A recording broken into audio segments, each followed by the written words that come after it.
जय श्री राम, जय माँ विंध्यवासिनी। आपका दिन शुभ हो। आज हम बात करना चाह रहे हैं विधि के विधान की। जीवन में भाग और विधि विधान का कैसा रोल होता है। एक संत महात्मा की सभा लगी रहती है, तो उस सभा में कई प्रकार के लोग बैठे रहते हैं और प्रश्नोत्तर होता है, जिसे जो शंका हो उस शंका को समाधान के लिए उसे ऐसा उस सत्संग जिसे कहते हैं कि दोनों लोग आपस में अपने अपने विचार व्यक्त करें, जिसको शंका हो उसका समाधान हो। तो एक व्यक्ति कहता है उनमें सभा में कि वो महात्मा प्रवचन देते हैं कि सब विधि का विधान है, सब लिखा है, जो होना होता है वही होते रहता है। तो कुछ कटाक्ष वाले भी होते हैं, तो वो व्यक्ति कहता है कि जहाँ देखो यही बातें होती रहती हैं, ये सब विधि का विधान है, जो होता है सब ऐसा होता है। तो अगर ऐसा है तो क्या मैं जैसे मुझे कुछ करूँगा नहीं तो मुझे भोजन कौन कराएगा। अगर मैं कर्म नहीं करूँगा तो मुझे भोजन कैसे मिलेंगे। अगर ये सब विधि का विधान है, कोई मुझे भोजन करा के दिखाए, मैं कुछ नहीं कर रहा हूँ, मैं बैठा हूँ, मुझे आज भोजन कोई देखे, मैं देखता हूँ कैसे मुझे भोजन मिलते हैं। उसने ऐसा कहा कि अगर मैं आज परीक्षा देता हूँ, कैसे मैं बिना कुछ किए कैसे भोजन प्राप्त होते हैं।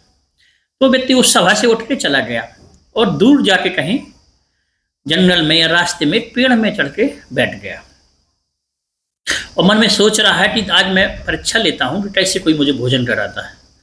तो वहाँ से कुछ समय बाद एक राजा की सवारी निकलती है, या कुछ लोगों की सवारी, मतलब पैदल यात्रा ज़्यादा चलते थे, कुछ लोग अपने घोड़ा गाड़ी में या बैलगाड़ी में, और बाकी लोग पैदल चलते थे। एक सवारी निकलती है वहाँ से, तो सोचते हैं चलो अच्छी छाया है, इस पेड़ के बीच में बैठ जाएं और यहीं भोजन कर लें।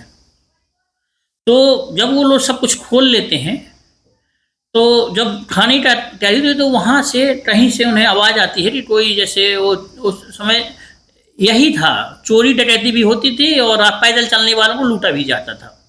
तो जंगल में ऐसे बाहर था, तो उन्होंने सोचा कोई हमें लूटने ना आ जाए, जैसे बारात शादी है, कोई रैली जा रही है, तो बोले चलो भट लो जल्दी जल्दी, ऐसा ना कोई हमारा सामान छुड़ा ले और तो ले जाए।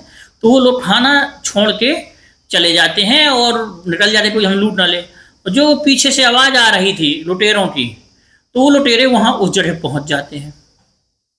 जब लुटेरे उस जगह पहुँच जाते हैं, देखते हैं कि बड़ा खाना पीना लगा है, सब तैयारी है और पानी आनी भी रखा है, तो पूछते हैं ऐसा तो नहीं है कोई चाल चली हो किसी ने और हम लोगों को फंसाने के लिए ये सब खाने पीने रख दिया हो, उसमें जहर मिला दिया। उनके दिमाग में ये विचार आया कि ऐसा भी हो सकता है क्या। और जब उनके दिमाग में विचार आया तो उन्होंने देखा कि यहाँ चारों और कोई आदमी नहीं दिखाई दे रहा है, तो ये किया किसने ऐसा खाना पीना कहाँ से यहाँ रहा, जरूर कोई ना कोई गहरी चाल है हमें मारने की। तो ऊपर देखते हैं कुछ, तो ऊपर पेड़ में वही व्यक्ति बैठा था जो भट्टे आदरी आज मुझे कैसे खाना मिलता है। तो उसे उतारा जाता है, तुम उतरे नहीं, हम तुम्हें जान से मार देंगे। तो वो डर के मारे उतारता है। बोले बताओ ये कैसा खाना रखा। बोले मुझे इसकी जानकारी नहीं, वो आए तो चले। बोले नहीं, तुम झूठ बोल रहे हो और तुमने जहर मिलाया है, तुम राजा की तरफ से आए हो, चौकीदारी कर रहे हो, पहले ये खाना तुम खाओ, बाद में हम खाएंगे। तो प्रेशर देके उसे खाना खिलाया जाता है, तुम हर चीज़ का टेस्ट करो कहीं जहर तो नहीं है। फिर उसे मजबूर उसको खाना पड़ता है। और फिर सब, तो कहानी का अर्थ यह है कि जैसे उसे लग रहा कि आज मुझे कौन खाना खिलाता है, तो देखो अंत में ऐसा हुआ कि अंत में उसे खाना मिला। तब उसे यहाँ विश्वास हुआ कि हाँ ऊपर वाला है, विधि का विधान है, भाग है, जो होता है, जो लिखा पढ़ा होता है, इसे कोई काट नहीं सकता। तो उसे खाना बता था कि तुम्हें खाना मिले, तुम कुछ करो या न करो, ऊपर वाला सबकी चिंता करता है। तो उसे खाना पड़ा, किसी भी कारणों से कैसे भी ऐसा हो जाता है। तो कहने का तात्पर्य यही है कि कुछ चीज़ें हमारे विधि विधान से बहुत लिखी रहती हैं।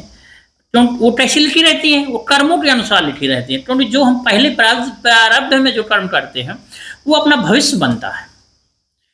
जो प्रारब्ध में कर चुके हैं वो वर्तमान में, जो वर्तमान में करते हैं वो भविष्य बनता है।